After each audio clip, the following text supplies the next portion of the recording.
لص يسرق شاحنة ويكتشف وجود رضيع بداخلها. مش هصدق ايه اللي عمله، ايه رد فعل اللص دوت.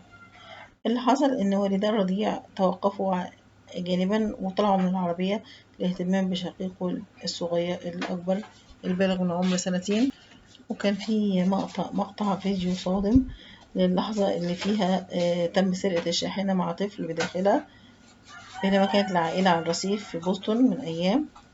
ونشرت شرطة بوسطن أيضا صورة للشخص اللي قالوا إن هو سرق الشاحنة مع طفل لا يزال بداخلها. وبعد اكتشافه الأمر توقف وحط الطفل الرضيع على جانب الطريق.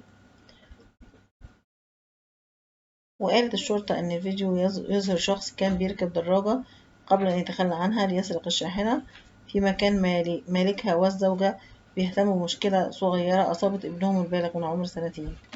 أخبرت الأسرة الشرطة إنه كان عليهم التوقف لرعاية طفلهم البالغ من عمر سنتين. وبعد كده اللص بسرعة أخد الشاحنة وكان في الطفل الرضيع فيها.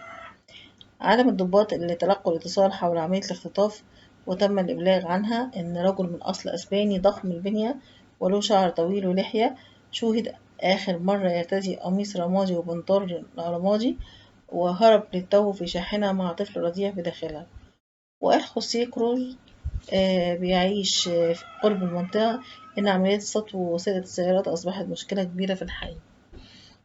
وقال جيران كتير قوي على الرغم من لم شمل هذا الطفل بأسرته كان ممكن تكون النتيجة أسوأ بكتير، بس الحمد لله إن النتيجة دلوقتي إن إحنا وصلنا لنتيجة إن هما قدروا يرجعوا الطفل لأهله الحمد لله.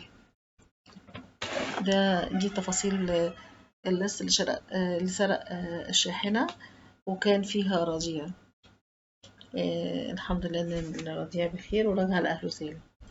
أتمنى انتوا تعجبوا المحتوى بتاعنا، وأتمنى انتوا تشتركوا في القناة وتفعلوا زر الجرس عشان يوصلكم مننا كل جديد. ما تنسوش دعمونا بلايك وشير للفيديو عشان يوصل أكبر عدد ممكن من المتابعين.